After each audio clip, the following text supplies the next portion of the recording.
Welcome to YouTube Education Channel. আজি তোমালোকৰ বাবে এটা নতুন পাঠ লৈ আহিছোঁ। পাঠটোৰ নাম হ'ল ত্ৰিভুজ। আৰু অনুশীলনী 6.1 প্ৰথম প্ৰশ্নটো চোৱা তোমালোকে কিতাপখন উলিয়াই ল'বা আৰু কিতাপখনতে কুৱেশ্যনটো আছে যে কৈছে সকলোবোৰ বৃত্তই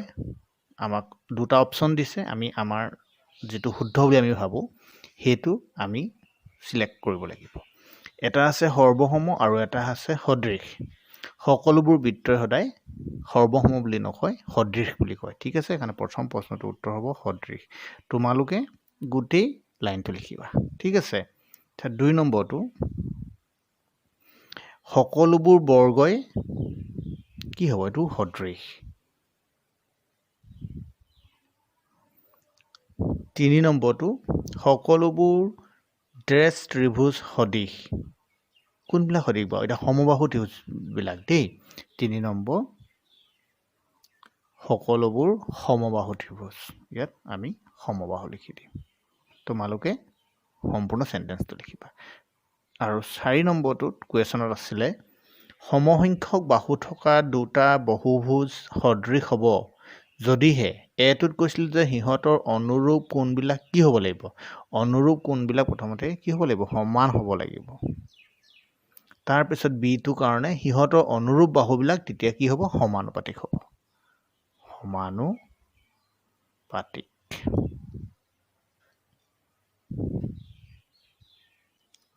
ঠিক আছে, 6.1 বাকিটা অংক তোমালোকে চাবা। এটা ইম্পৰ্টেণ্ট নহয়, তথাপিও তোমালোকে চালে গম পাবা। তোমালোকৰ পৰীক্ষাত খুবেই আহি থকা এটা প্ৰশ্ন, ত্ৰিভুজ দুটা সদৃশ হোৱাৰ চৰ্তটো আহে। 1 নম্বৰটো সিহঁতৰ অনুৰূপ কোণবোৰ সমান। এতিয়া আমি যদি দুটা ত্ৰিভুজ আঁকো, এটা অলপ সৰুকৈ আঁকিবা, এটা অলপ ডাঙৰকৈ আঁকিবা। ঠিক আছে, এতিয়া এই ত্ৰিভুজটোৰ সিহঁতৰ অনুৰূপ কোণবোৰ এতিয়া চাবলৈ গ'লে এই কোণটোৰ লগত এই কোণটো অনুৰূপ, এই কোণটোৰ লগত এই কোণটো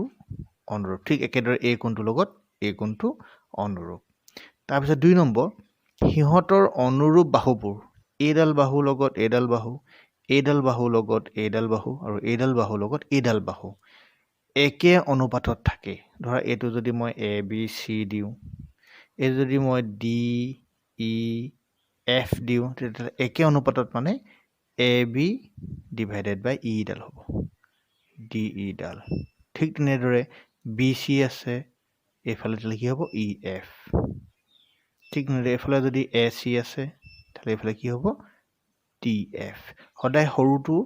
ওপৰত লিখিব লাগিব আৰু ডাঙৰটো সদায় তলত লিখিবা। এইটো সমান অনুপাতত। অনুপাতত মানে সদায় ভগ্নাংশত, আৰু সমানুপাত মানে গোটেইকেইটা সমান, সেই কথাটো ইয়াত কোৱা হৈছে। ঠিক আছে, এই যে আমি লিখিলো সমানুপাতত, এইদৰে আমি অংক কৰিব লাগিব। আৰু এই পদ্ধতিটোকে কি বুলি কোৱা হয়, থেলছৰ উপপাদ্য বুলি কোৱা হয়, বা থেলছ উপপাদ্য, নতুবা ইয়াক মৌলিক সমানুপাতিকতা উপপাদ্য বুলি কোৱা হয়। ঠিক আছে, এতিয়া এই থেলছৰ উপপাদ্য ব্যৱহাৰ কৰি আমি অনুশীলনী 6.2 অংককেইটা কৰিব লাগিব। এতিয়া অনুশীলনী 6.2 1 তোমালোকে কিতাপখনত উলিয়াই ল'বা, আৰু তাতে আছে প্ৰশ্নটো, ছবিটো এই মই অলপ বাঢ়ি গ'ল, তোমালোকে ছবিটো চাই পেঞ্চিলেৰে ভালদৰে ছবিটো আঁকি ল'বা। ইয়াত কৈছে এই ডি ইডালে আৰু বি চিডালে সমান্তৰাল বুলি কৈছে। আমি লিখি ল'ব লাগিব, দিয়া আছে ডি ই সমান্তৰাল বি চি। থেলছৰ উপপাদ্য যেতিয়া আমি প্ৰয়োগ কৰিম, তেতিয়া কিন্তু এই এনেকৈ দুডাল সমান্তৰাল ৰেখা থাকিব লাগিব। তাৰপিছত আমাৰ যাৰ যাৰ মান দিয়া আছে, ধৰা এই ছবিটো চাই তোমালোকে দেখিছা এ ডিৰ মানটো দিয়া আছে 1.5 cm দিয়া আছে। ঠিক তেনেদৰে আমাৰ এ ই মানটো দিয়া আছে 1 cm দিয়া আছে। বি ডি মানটো দিয়া আছে আমাক 3 cm। এতিয়া আমি উলিয়াব লাগে এই ই চিডাল উলিয়াব লাগে, এইডাল ই চি ইকুৱেল কুৱেশ্যন মাৰ্ক। ঠিক আছে, এতিয়া আমি অংকটো কেনেকৈ কৰিম চোৱা। এতিয়া যিহেতু এইটো সমান্তৰাল আছে থেলছৰ উপপাদ্য ব্যৱহাৰ কৰি পাওঁ বা উপপাদ্য মতে পাওঁ সদায় মনত ৰাখিবা যদি এই শীৰ্ষ কোণ এৰ পৰা আৰম্ভ কৰা তেলে এৰ পৰাই কৰিবা যদি নহলে বি পাৰ কৰা তে বি পাই কৰিব লাগিব এতিয়া শীৰ্ষ কোণ ইয়াত এ আছে তেতিয়া কাৰণে কি হ'ব A D divided by B D এইডালত আহিলো প্ৰথম ইজ ইকুৱেল আকৌ এইফালৰ পৰা আহিছো এ ই ডিভাইডেড বাই ই চি ভালকৈ চাই লোৱা এই এ শীৰ্ষ কোণৰ পৰা এইডাল ৰেখাত আহিছো এই বাহুডালত so A D divided by B D মানে তলৰ চোৱা আমি তলত লিখিছোঁ আকৌ এ ই ডিভাইডেড বাই ই চি এতিয়া তলৰ চোৱা তলত লিখিছোঁ এতিয়া আমি মানবিলাক বহাম তাৰপিছতে বজ্ৰপূৰণ কৰিলে তাৰ এনচাৰটো ওলাই যাব মই একেবাৰে কৈ দিছোঁ এতিয়া আমি মানবিলাক পাতিলোঁ এ ডি মানে 1.5 আছিলে বি ডি মানে 3 আছিলে এ ই মানে 1 ই চি মান নাই কাৰণে ই চিক পাতিলোঁ এতিয়া ইয়াত যে 1.5 11 দশমিক আছিলে নাই আমি তলৰ ওপৰত 10 এটা মাল্টিপ্লাই কৰি দিলোঁ চ' ওপৰত দশমিকটো উঠি গ'ল 15 থাকিলে আৰু তলত 10 টো ইনটু হৈ 30 হৈ গ'ল এতিয়া আমি 15 এ 30 কৰিলে 1/2 হ'ব হ'বনে এতিয়া চোৱা ইয়াত 1/EC 1/2 আছে এই ওৱানে যদি কেনচেল হৈ যায় বা বজ্ৰপূৰণ বুলি ধৰা মই মনতে কেনচেল বুলি ধৰি ল'লোঁ তেতিয়াহ'লে কিমান হ'ব EC ইকুৱেল 2 সেন্টিমিটাৰ এইটো এটা উত্তৰ 3 নম্বৰ প্ৰশ্নটো তোমালোকে ছবিটো মোৰ ছবিটো বৰ এটা পাৰফেক্ট হোৱা নাই তোমালোকে ভালদৰে আঁকিবা ছবিটো এতিয়া 3 নম্বৰ প্ৰশ্নটো তোমালোকে যিখিনি দিয়া আছে সেইখিনি প্ৰথমতে দিয়া আছে বুলি কৈ লিখি ল'বা এতিয়া আমাক দিয়া আছে LM এইটো বিন্দু L এইটো M এই LM ডালে এই BC ডালে সমান্তৰাল বুলি কৈছে আৰু এই LN ডালে এই CD ডালে সমান্তৰাল বুলি কৈছে তাৰ পৰা আমি দেখাব লাগে কোনডাল AM মানে A ডোখৰ ডিভাইডেড বাই এই গোটেই AB ডাল আৰু AN ডিভাইডেড বাই গোটেই AD ডাল হয় নহয় এতিয়া আমি প্ৰমাণ লিখিম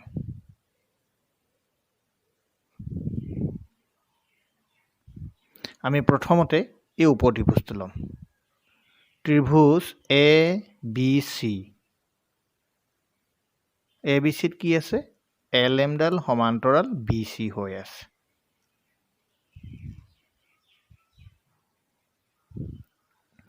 এতিয়া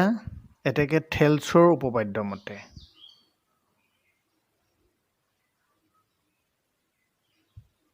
আমি A এৰ পৰা যাম তেতিয়াহ'লে কি হ'ব AM divided by MB is equal to এই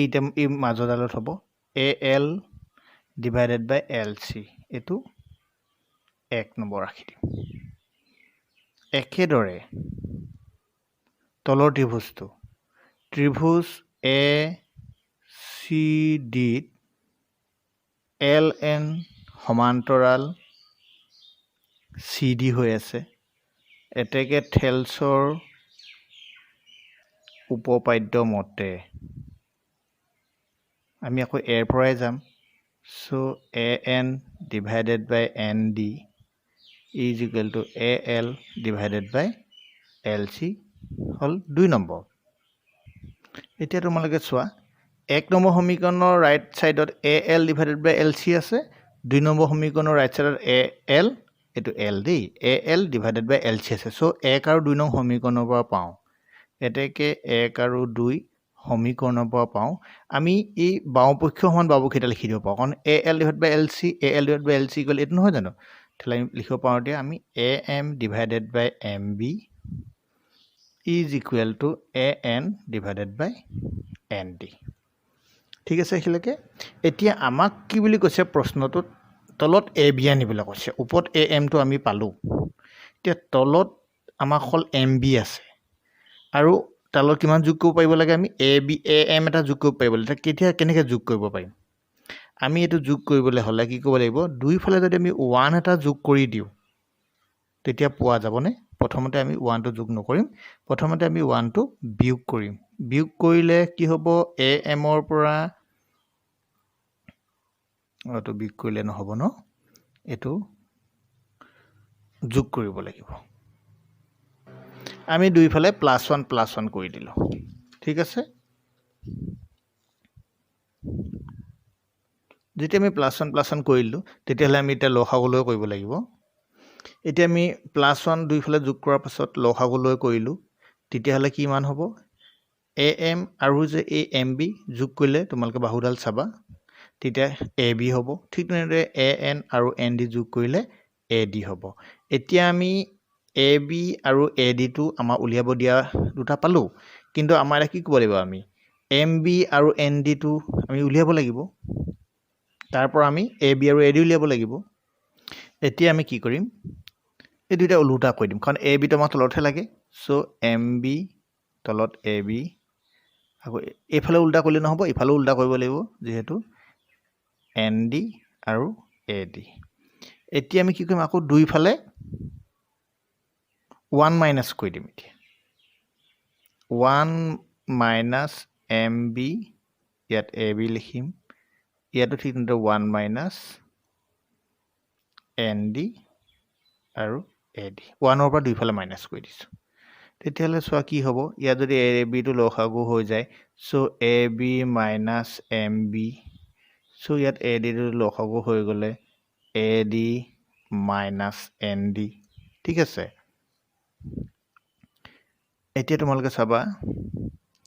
AB ৰ পৰা MB টো যদি গুচি যায় তেতিয়াহ'লে কি থাকিব AM থাকিব ঠিক তেনেদৰে এফালে হ'ল AD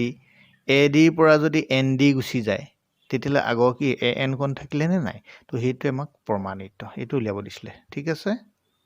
এইদৰে আমি বাকিকেইটাও কৰিব লাগিব 9 নম্বৰ প্ৰশ্নটো চোৱা এটা ইম্পৰ্টেণ্ট আৰু 10 নম্বৰটো ইম্পৰ্টেণ্ট এই দুইটা একেই অংক তো দিয়া আছে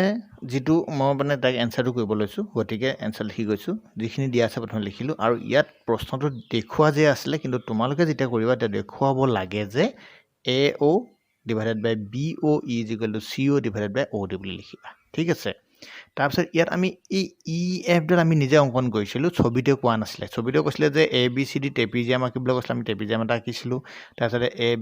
AB আৰু CD মানে এই ডালে আৰু এডাল সমান্তৰাল বুলি কৈছিলে গতিকে আমি সমান্তৰালকে আঁকিছিলো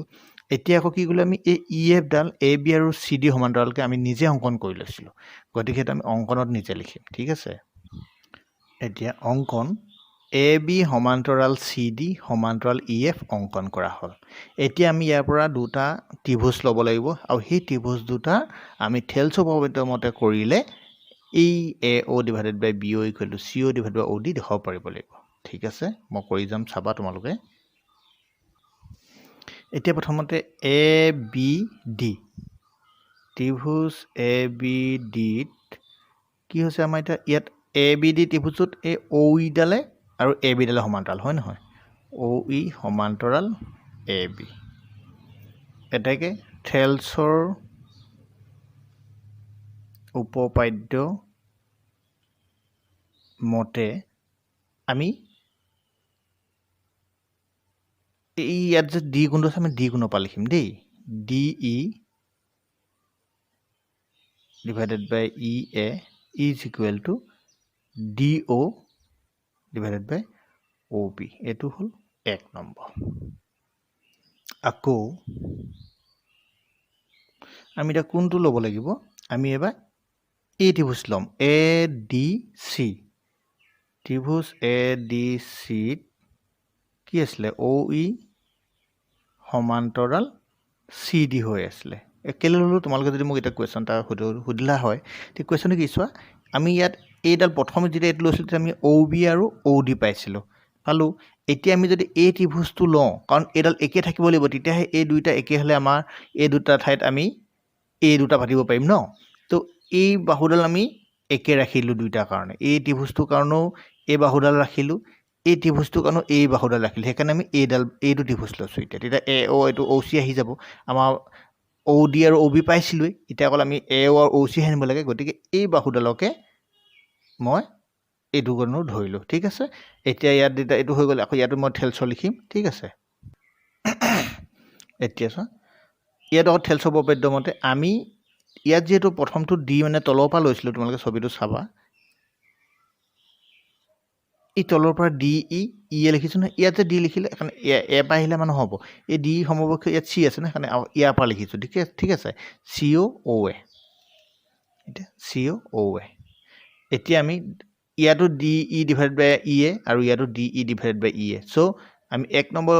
আৰু 2 নম্বৰ সমীকৰণৰ পৰা এইটো ইকুৱেল লিখিব পাৰিম, নহয় জানো? এতিয়া আমি 1 নং আৰু 2 নং সমীকৰণৰ পৰা লিখি দিলোঁ এইটো, হয়নে? কাৰণ বাওপক্ষ দুটাতে একেই আছিলে, গতিকে আমি সোঁপক্ষ সমান সোঁপক্ষ লিখিলোঁ। এতিয়া মোক প্ৰশ্নটোত যিটো বিচাৰিছিলে, এতিয়া ঔ এটো ইয়ালৈ পঠিয়াই দিম, এই ঔ ডিটো ইয়ালৈ লৈ আহিম, ঠিক আছে? চ' ঔ এ মানে বজ্ৰপণ কৰিছোঁ, ঔ এ ইয়ালৈ গ'ল, তাৰ ঠাইত ঔ ডিটো আহিলে, আৰু বাকীখিনি যেনেকৈ আছিলে আমি তেনেকৈ পাতি দিব লাগে। আৰু এইটো আমাক প্ৰমাণ কৰিব কোৱা নাছিলে জানো? কিতাপত আছিলে, এটো আগত আছিলে, তো একেটাই কথা, A O' divided by B O' equal to C O' divided by O' D. এইটো হ'ল প্ৰমাণিত। এনেদৰে তোমালোকে আগলৈ ত্ৰিভুজৰ বাকীকেইটা অনুশীলনীৰ উত্তৰ পাই থাকিবৰ বাবে চেনেলটো ছাবস্ক্ৰাইব কৰি ল'বা আৰু লাইক এটা কৰি দিবা।